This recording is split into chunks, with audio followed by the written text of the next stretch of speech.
You're listening to the Psych Central podcast, where guest experts in the field of psychology and mental health share thought-provoking information using plain, everyday language. Here's your host, Gabe Howard.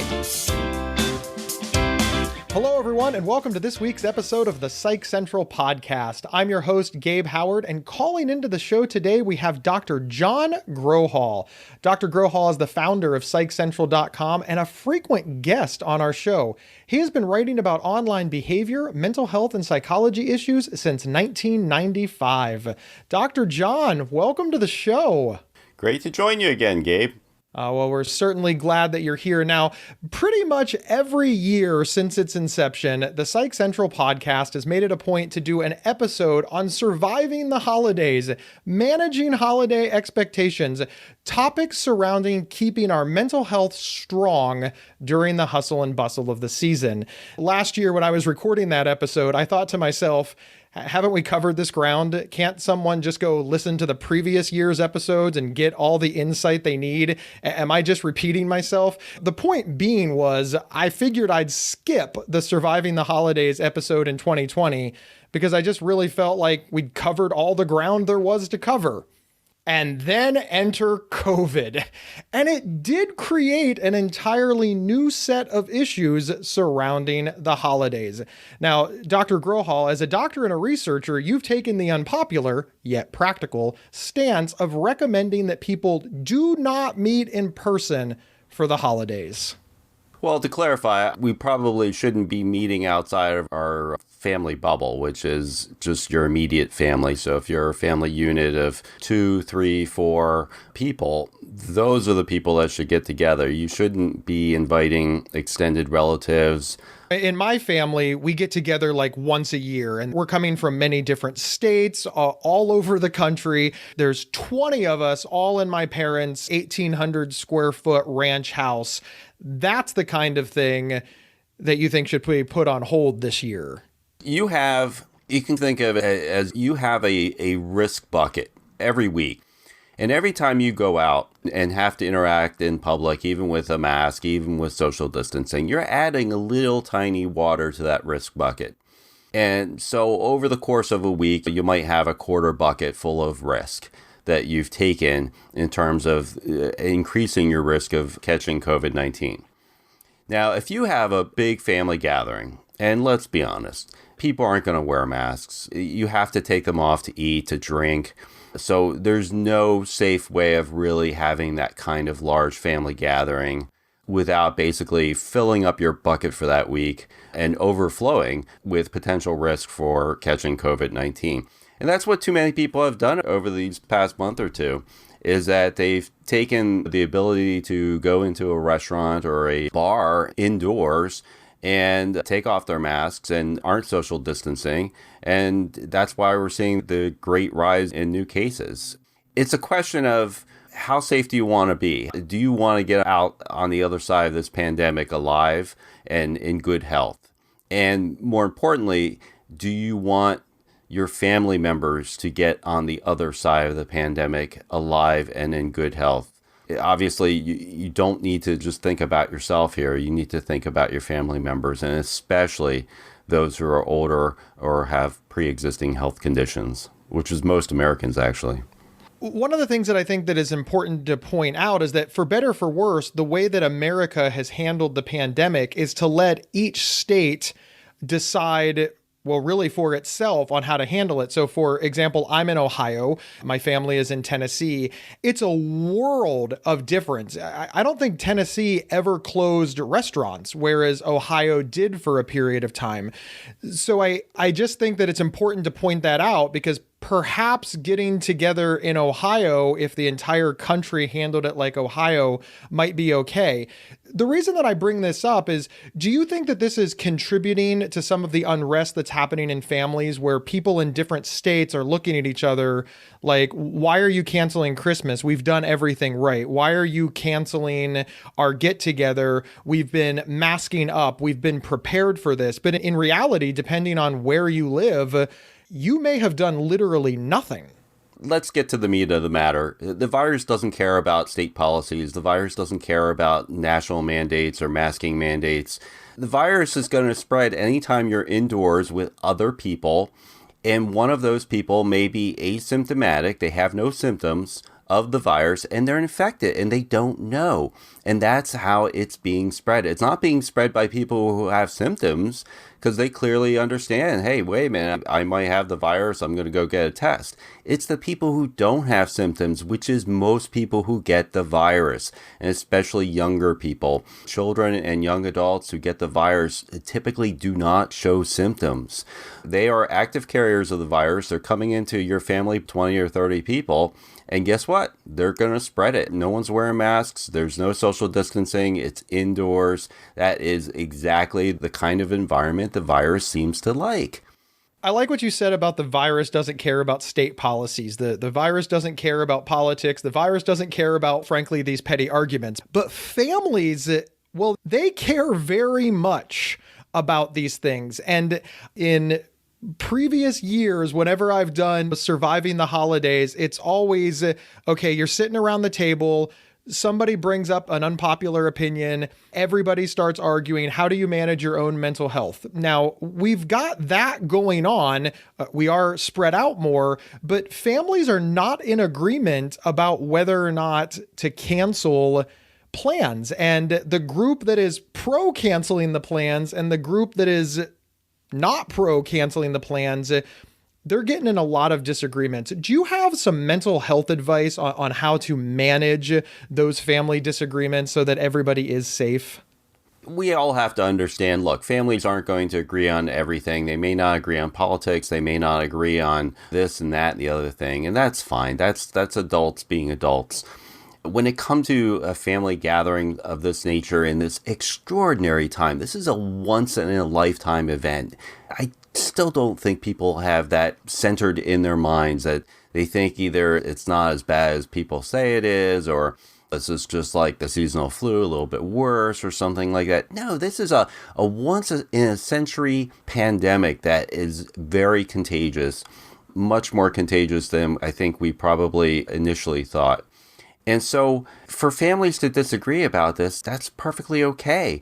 What has to happen at that point is whenever a family member disagrees with another family member, you're not going to convince anybody, right? You're not going to change people's minds. If people don't believe in science today, or they don't believe the scientists, you're not going to have a discussion with them where all of a sudden they're going to be like, oh yeah, now that you've shown me the scientific data, I completely understand your point of view.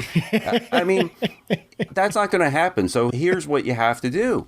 You have to gracefully bow out of the family gathering this year.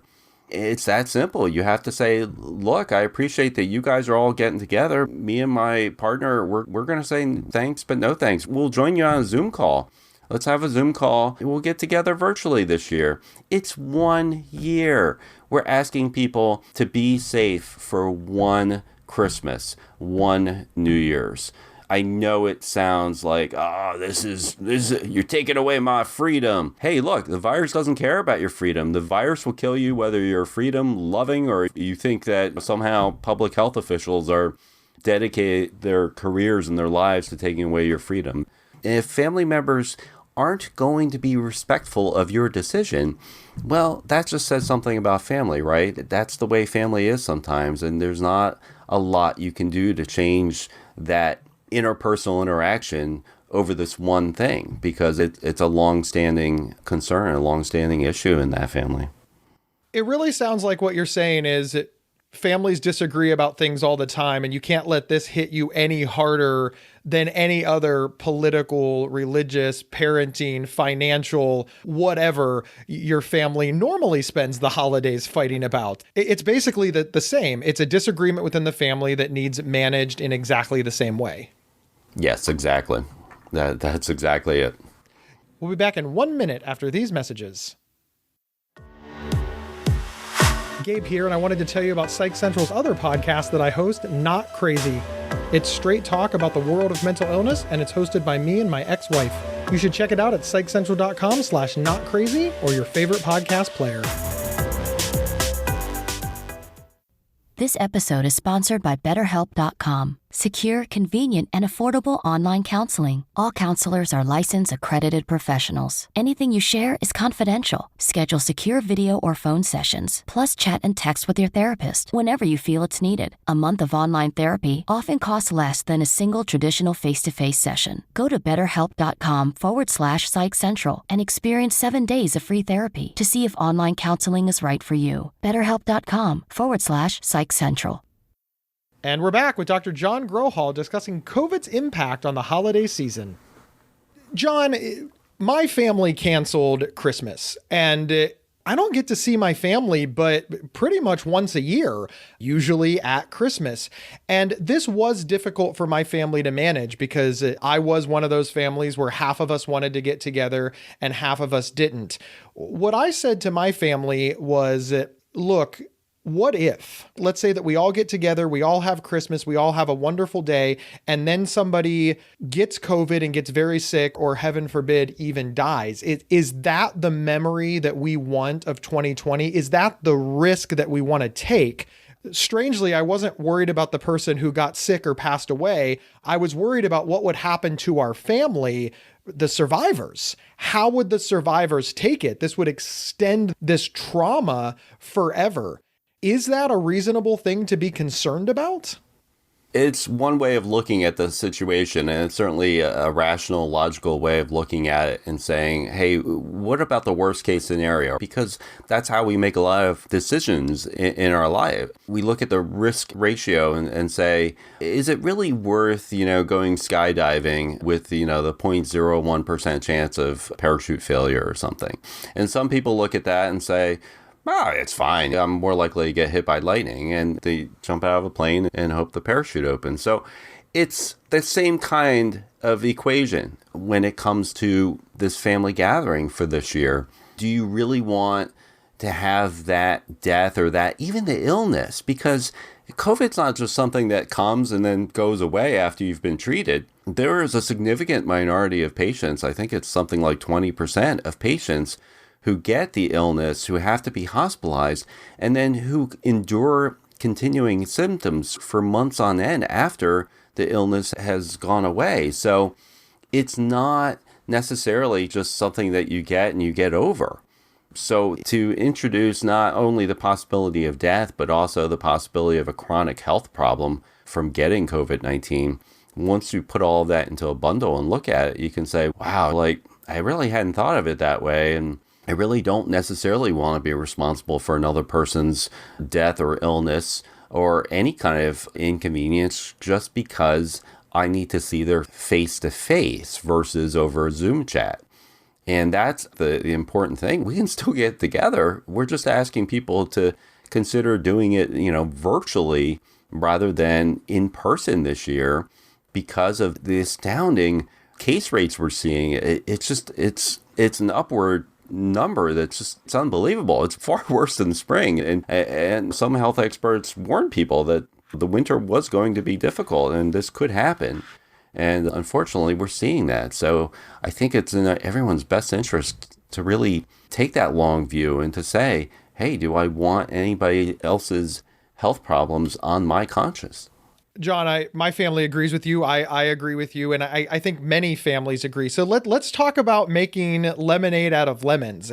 We've now decided that we're not going to get together. Now, you've been alluding in this episode that you can get together via Zoom. But of course, you can't exchange presents over Zoom, right? The technology is just not there yet. Sure you can. Of course you can. Why are you saying you can't exchange presents? You can send the presents a week or two ahead of time. I mean, it's not... People have done this for years prior to this, where they live overseas or they live in a situation where they can't get away and they can't physically be there. So you just have to make allowances. You have to think things through a little bit and spend a little extra time and effort putting together a care package, basically, of small presents if you want, or stick to gift cards, which you can even send virtually now. You just email those things right over. That's an excellent Yes, point. Look, it's not the same Christmas as you're used to. I get that. Okay, we this is not going to be a normal Christmas, even even if you make the choice to get together. It's a weird Christmas. It's a weird holiday season. It's going to be unfortunately, a long and difficult winter until the vaccine gets into widespread use and people actually sign up to take it. You're looking at summertime before you get the numbers necessary to really combat the virus. I really like what you said about it's not going to be your typical Christmas. It's not going to be your typical New Year's. It's not going to be your typical holiday, but it can still be a good one. And it reminds me of when my sister was in the military. Now, she was in the military before Zoom was a thing, but the reason that I'm bringing this up is we obviously wanted to see my sister over the holiday. We wanted to spend Christmas with her. We love her very much. And it was the planning that allowed us to have memorable Christmases. Now, to send her stuff in Iraq, we had to mail it literally 2 months in advance. So we were planning Christmas in October and November to make sure that it got to her. And then she would get it. And then she didn't have a guaranteed time to call. There was time differences. And obviously she was busy being a soldier and all. So we'd all have to sit around the phone from like noon to 8 because that was her window. And actually that window was like 8 p.m. to 3 a.m. It was a very difficult window, but we did it. And my sister did the exact same thing from Iraq, where she mailed us her presents. Actually, she sent them via Amazon. So she was much more clever than we were. But with all of that planning, we all sat around a speakerphone and we all opened the presents that we got for my sister and that my sister got for us all together. And now all these years later, because of that effort, because of that planning, and because we understood that this was the situation, we have a lot of memories about it. And of course, my sister says things like, when I was in the military, we didn't have video conferencing. It's now a happy memory. If people get on board early and recognize that, do you think that will improve the outcome of their holidays this year, Dr. John? Yeah, absolutely. And it's important to have these conversations ahead of time, like right now, to be talking about Christmas. And as soon as possible, deciding what you as an entire extended family are going to do. And if some people are uncomfortable with not participating in a face-to-face gathering, as we're recommending they don't, getting those presents in the mail as soon as possible, or just thinking about other ways, sending a card or with a gift card in it or something of that nature, might be sufficient this year. Again, this is a very unusual time. It's a once-in-a-lifetime situation. Just have to go with the flow, roll with it, because it's not something you're probably going to have to worry about in 2021 if we finally get the virus under control with all the vaccines coming down the road. Look at it as an unusual situation and try and be a little bit more flexible than you ordinarily might be. I understand families can get into these rigid patterns and they don't ever want to change the traditions, and they think like the traditions are so important. And look, they are to a point, but traditions shouldn't trump common sense. And that's what we're asking people to engage in a little bit more of when you're seeing such a rise in cases, that you need to use your common sense and say, indoors, no social distancing, no masks. This is what the virus likes. We probably shouldn't do it. Dr. John, as always, thank you so much for being here. Do you have any last words for our listeners before we jet on out of here? Yeah, look, hey, it's Christmas time. I get it. You can still enjoy the season. You can still go for walks down the street. You can still enjoy shopping virtually, if not in person, because they might need to close the shops again or whatnot. It's a difficult time, and we're all going through this. The coronavirus is the enemy, and we are all lined up against fighting this enemy, and we have to be united in that fight. We can't have people saying, oh, I don't believe the coronavirus isn't an enemy. It's not such a bad virus. No, it is a bad virus. It kills people. It kills 1,000 Americans a day. It will be over the 250,000 mark when we recorded this. We have to treat it seriously, and you do that by making these small personal sacrifices for 1 year, and by taking personal responsibility for the decisions and the behaviors you engage in. Because you have the ability, we all have the ability, each and every one of us, in helping to combat this enemy, to fight against the coronavirus and the spread of the coronavirus. And if we are united in doing this, we will eventually be successful. But if we ignore the science and we ignore the good scientific advice, we are just going to contribute to more American deaths, more of your neighbors getting sick, and in this case, potentially some of your family members coming down with the virus. And that's something I don't think any one of us wants. We don't want to see a loved one in the ICU on a ventilator. That would be really the worst way of ending 2020, is to have that to happen. I would just ask our listeners to consider these things as they're making their plans for this year. And when they're making their plans, work together with their loved ones to make the second best memories that they can. I am not an optimistic person, but I have to tell you that some of my best memories were when things did not go as planned and we all pulled together as a family and made it work anyway. I really do believe that is an opportunity that all of America has, really all of the world has, but all of America right now has the opportunity to really make this a very unique and memorable and still happy holiday season. Absolutely, absolutely. I cannot emphasize what you just said enough. And we're all going to have these memories of the pandemic of 2020. We're all going to remember what we did and how we got through it. And it's going to be stories that we tell not only our children, and our children tell their children.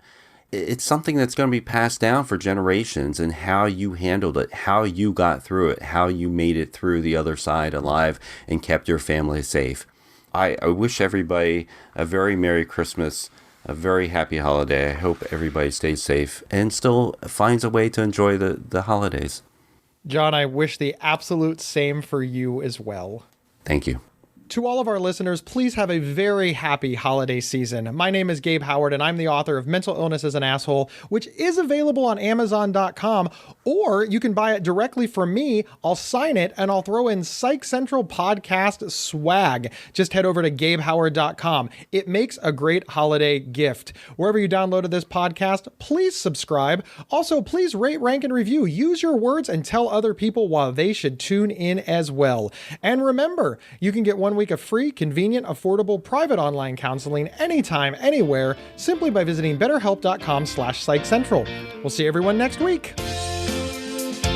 You've been listening to the Psych Central podcast. Want your audience to be wowed at your next event? Feature an appearance and live recording of the Psych Central podcast right from your stage. For more details or to book an event, please email us at show@psychcentral.com. Previous episodes can be found at psychcentral.com/show or on your favorite podcast player. Psych Central is the internet's oldest and largest independent mental health website, run by mental health professionals. Overseen by Dr. John Grohol, Psych Central offers trusted resources and quizzes to help answer your questions about mental health, personality, psychotherapy, and more. Please visit us today at psychcentral.com. To learn more about our host, Gabe Howard, please visit his website at gabehoward.com.